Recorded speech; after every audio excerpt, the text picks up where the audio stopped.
Bienvenue dans l'itinéraire Bretagne. Cette semaine, c'est la vie de château qui est au programme. Celui-ci à Saint-Brice-en-Cogle, au château du Rocher-Portail qui date du XVIIe siècle. Il vient juste d'être racheté par un enfant du pays, alors pas question pour lui de devenir châtelain. C'est un industriel de l'environnement.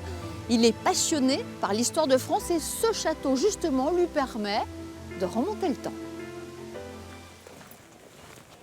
Ce château de la Renaissance n'a ouvert ses portes au grand public qu'en été 2017.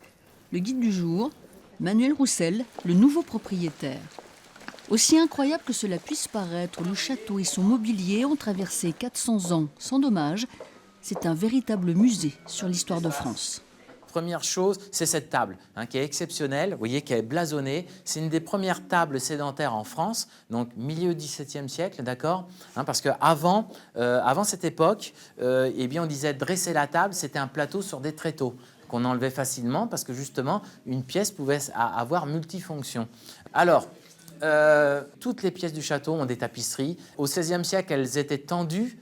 Et puis au XIXe siècle, ils les ont encadrées, vous voyez, à la mode. Et d'ailleurs, regardez celle qui est la plus importante, c'est un cadre de Versailles. Alors là, nous sommes dans le grand salon. Alors le grand salon, il a été intégré au programme, il existe toujours ce pavillon. Un oral, parce qu'il y en a, vous allez voir, il y en a. Nous avons visité un certain nombre de châteaux et je crois que c'est la première fois que l'on voit quelque chose d'exceptionnel en fait, qui est dans son jus, qui a conservé tout son mobilier. Donc là, nous allons passer dans la salle de billard parce que une pièce plus dédiée aux hommes. Alors au passage, vous remarquerez que chaque pièce du château a un style de parquet différent. Il est passionné, donc il fait partager sa passion.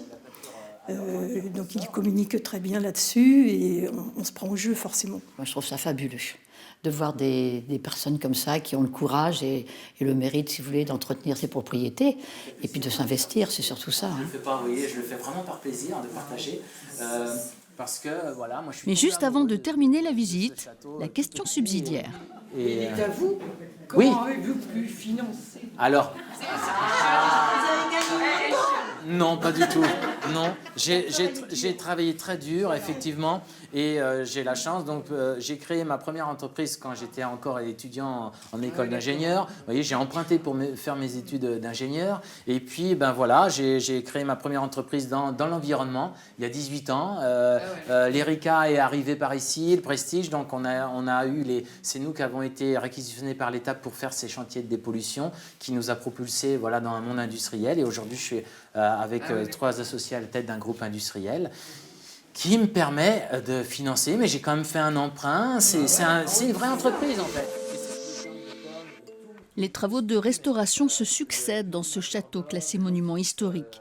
Cet artiste peintre travaille ici depuis 10 mois.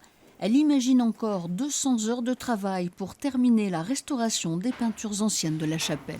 Le but de la restauration de ce plafond, c'est de le conserver et de le nettoyer. Et puis redonner son éclat d'origine, en fait. Voilà. Ce verrier d'art, lui, va s'attaquer aux vitraux des 200 fenêtres de l'édifice, déjà toutes repeintes en ocre, la couleur d'origine. Les récents travaux de maçonnerie ont révélé des trésors. Sous les gravillons est apparu un sol du XVIIe siècle, ce qui est unique en Bretagne. Quand on a déposé ce gravier, on s'est aperçu qu'on avait une calade d'origine en place, un peu désorganisée.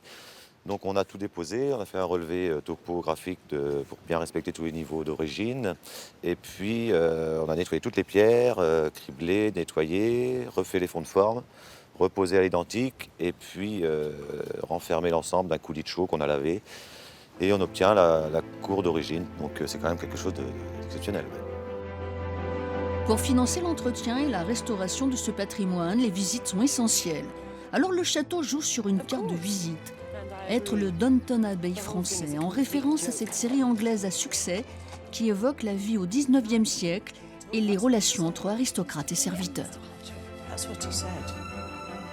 What should we call it? Well, we could always start with Mrs. Crawley. Mr. Crawley was his lordship's cousin and heir to the title. Je vais vous faire visiter les espaces des domestiques et vous allez comprendre pourquoi on nous appelle le Downton Abbey français. Suivez-moi. Au dernier étage, sous les combles, l'univers des domestiques. Ici, en 1860, le château employait 35 hommes et femmes, dont une douzaine étaient affectés au service des châtelains. Elle commençait à 6h30 du matin et terminait à 21h. Et il y avait une vie à partir de 21h avec toutes ces femmes de chambre dans cet étage. Et c'est pas une reconstitution ici? Non, voilà, alors c'est unique en France, hein, selon les dires des monuments historiques. Tout a été bien conservé, les objets sont authentiques, les costumes sont des domestiques du château, les lits préservés, avec leurs placards, les lampes à huile. Et nous avons vraiment l'impression de retomber un siècle en arrière. Ouais.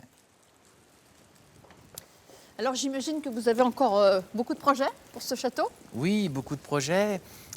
C'est reconstituer les jardins historiques Renaissance à la suite des travaux archéologiques, finir la restauration de l'intérieur, peaufiner.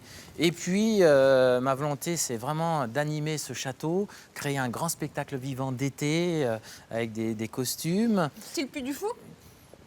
Puy du Fou breton. Et puis, peut-être également un restaurant Renaissance costumé pour plonger les visiteurs dans l'ambiance Renaissance. Et ça, vous vous donnez quel objectif, quelle année? Quelques années. Ah, très bien, quelques années. Voilà. Merci beaucoup. Il y a décidément des rêves fous, des défis incroyables, des paris insensés. Mais déjà que ce château ait été préservé des pillages et de l'abandon, et qu'il ressurgisse du passé 4 siècles plus tard intact, est une belle histoire.